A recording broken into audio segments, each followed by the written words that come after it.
mustache.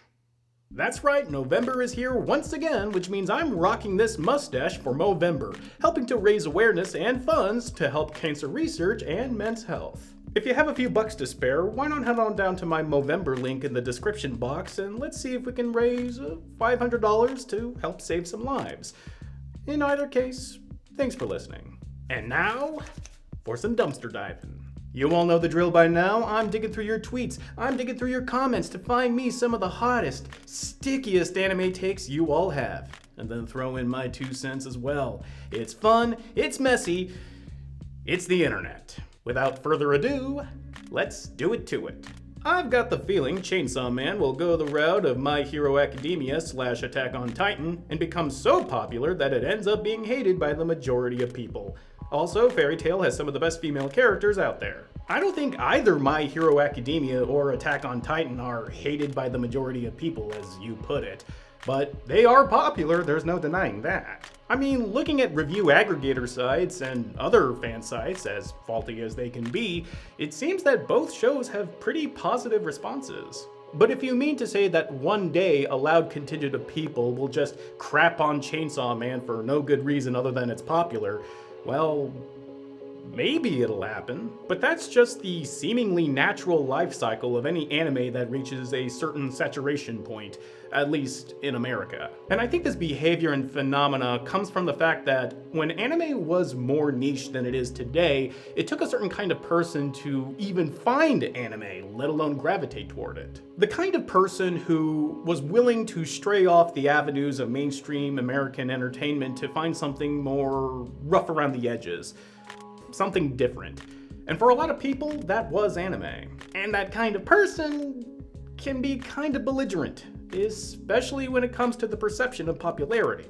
And even though anime is more popular now than it ever has been, you still do have to kind of go out of your way to see it. So if this behavior is going to stop, it is going to be a slow process. And with that being said, I also think it's important for all of us to keep in mind something that I like to call the bed of nails principle. You know how a bed of nails doesn't hurt the person lying on it because each and every nail is evenly spaced apart from each other and they're all the same length, so that way no one nail has a chance to actually puncture the skin?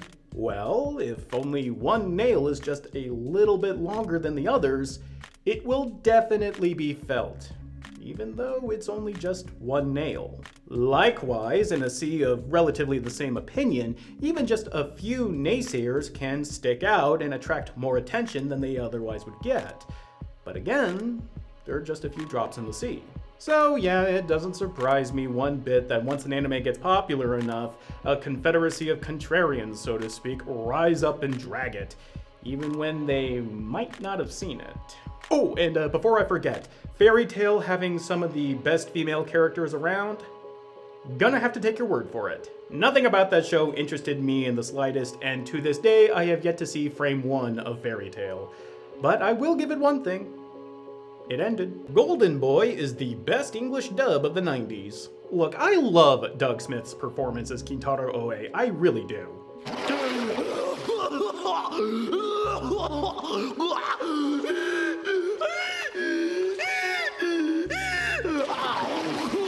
He has this wonderfully infectious, over-the-top, manic energy in his performance, and it's all throughout the OVA. I want to grab the audience by the balls! I'll grab them and squeeze. They won't be able to sit down for a year. Excuse me, can I have your autograph? And I'll even go so far as to say that his performance is one of the best comedic performances in anime history, certainly of the 90s.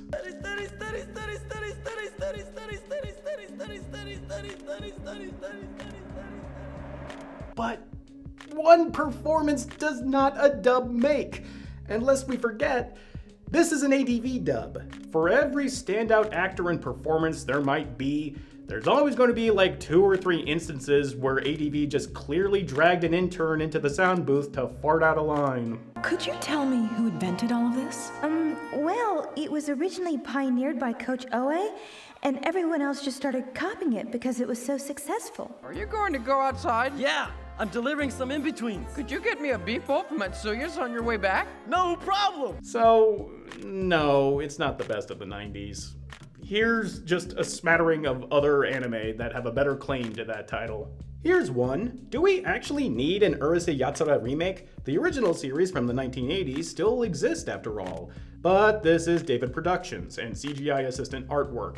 Does the art look like Rumiko Takahashi's work? No, we don't actually need one, because Rumiko Takahashi's work has aged terribly. I know there's some otaku out there that have these warm fuzzies over Ranma, and I'm sure there's still some Inuyasha lifers out there, but her shtick just doesn't resonate anymore, and every time we try to go back to the well, as it were, all we can hope for is boring, confusing, borderline creepy mediocrity. Yeah, bet you forgot that they made a sequel to Inuyasha, didn't ya? I know this show cratered hard, but this was on Toonami. How in the world does the second season still not have a plot synopsis on my anime list? But at least the UI remake is pretty good for David Productions, I guess. I don't think I've ever seen an anime with the artistic style and direction that Requiem from the Darkness uses. It's the only horror anime that I recommend to everyone I can. Unrelated, stop with the CG vehicles and non-CG series, please. That drives me nuts. Requiem from the Darkness. Now that's a name I've not heard in a long time. Well, not since the days of Geneon at least. I actually remember being quite bored with Requiem from the Darkness when I first saw it in the mid-2000s, but then again, I was around 15 or 16, so I probably didn't appreciate it for what it was. I saw the centipede woman on the cover and I thought that there was going to be more cheesecake than there wound up being. I know, horn dog teenager. Then again, I also remember thinking that the visuals were very striking, so yeah, gotta defer to your point. Maybe it is a great horror anime and I should try rewatching it when I get the chance. Yeah, sounds good. Madoka Magica isn't as great as people hold it up to be, and the only good part of the anime is how blunt Madoka's mom is about each issue. I'll grant you that Madoka Magica isn't the best anime or even the best magical girl anime, but I really think you're shortchanging the series. I'm not a fan of magical girl anime to begin with, which is probably why I wound up gravitating toward it, subverting the genre's tropes as it did and creating a really harrowing and character-driven drama. And it also helps that Kyubey is probably one of the best anime villains of the last 20 years. I mean, look at him, just dripping with menace. But what I think really sealed the deal for me was actually the film series. I loved the ending of Rebellion, and I'm hyped to find out what happens in Walpurgisnacht. Yeah, I know who I am when I'm saying this. There's an exception to every rule. Sports anime needs to go beyond the dynamic of natural talent noob versus trained all-star. You see this in Haikyuu, Hajime no Ippo, Slam Dunk, and more. Also, Bennett needs to cover more sports anime, like the volleyball anime that existed before Haikyuu that also starred a redhead. Well, when you're talking about a niche within a niche, there's only so many ways to tell a compelling story. The plucky underdog, the grizzled vet that takes the rookie underneath his wing, or as you put it, the natural versus the pro.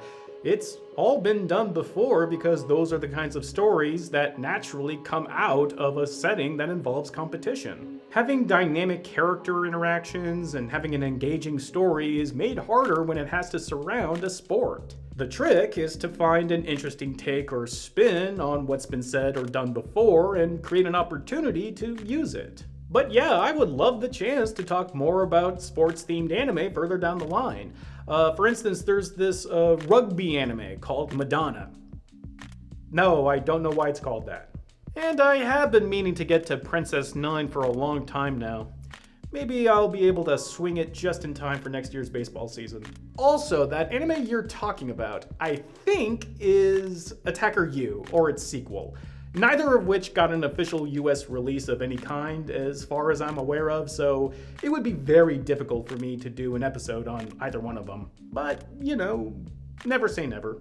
I would rather have filler arcs than seasonal releases. At worst, it's something I can ignore, but at its best, it's a chance to give more screen time to characters I already like. Well, the reason why filler exists to begin with was to allow the corresponding manga time to tell itself, and therefore continue the story. But you know the thing about a lot of big anime that are coming out right now? Their corresponding manga have already ended. Demon Slayer, Stone Ocean, Mob Psycho 100, there's just no need for filler for them. And as far as the other anime that are coming out, there's just not enough broadcasting hours in the day in Japan for them to all go year round. They can't all be One Piece. Yeah, character-centric episodes are nice when they're done well, but they alone should not be the reason why filler exists. I also want to say that I feel it's pretty backwards to want something that you're only going to wind up ignoring half the time. Like, I could just picture some poor in-between animator that's looking at the exact same walk cycle for the 5th straight hour thinking, I've slept at my desk for 3 days straight, I've got the biggest migraine of my entire life, and I could barely keep my eyes open. But at least I'm making something that'll be ignored! I never get why people say that DigiPaint is about saving money. I mean, why would Disney, who spend large amounts of money on their animated movies, save money back in 1990 by using DigiPaint, yet the Japanese animation industry, who famously do things on the cheap, wait until the late 90s to start saving money? Well, that's because the cost of entry for digipainting and its associated technology was way higher in the early 90s than it was in the late 90s. Getting the necessary costly computers and software, allowing time for the animators to train themselves in how to use said software, not to mention the infrastructure costs and upending production scheduling, there was just no feasible way it could have been done in the early 90s. So yes, it did save time and money in the long run, but the upfront costs were just too prohibitive for everyone other than the biggest animation studio on the planet. You know, Disney. But by the late 90s, the cost of entry went down as technology got better and faster and cheaper, and enough time had passed that enough animators who were so inclined to learn the software did learn the software, and thus digipainting became the norm. You mean somebody's still using cells these days? I thought they'd all stopped. Okay? Huh? It was my understanding that digital painting had replaced cells. Like so. Not sure if that was a hot take or not, but it was fun to talk about either way. Isekais are typically a lot better when they have girls as the protagonists. Escaflowne, Ascendance of a Bookworm. Never saw Ascendance of a Bookworm, but I do agree that Escaflowne is one of the best isekai anime out there, but I don't think it's because Hitomi is a girl. I also think that the point that you arrived at stems from the fact that most isekai written and produced today is made with a male power fantasy mindset, and while that's not necessarily a bad thing, it is a very limiting thing, especially when it has become as prevalent as it has.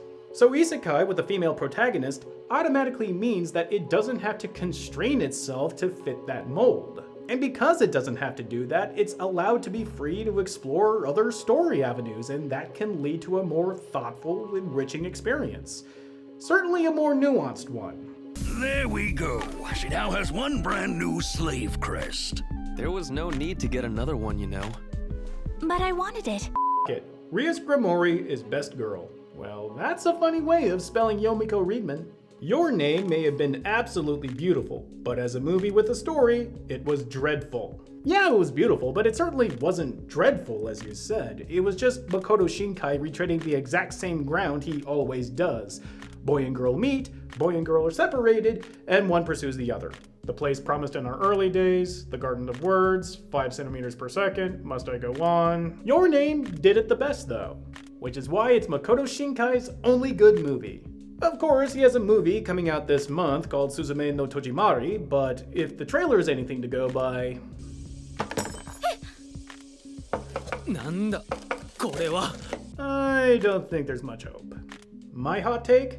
DBZ was cool by accident, and it would never have gained popularity in the West had Goku been as selfish in the dub as he was in the sub in the manga.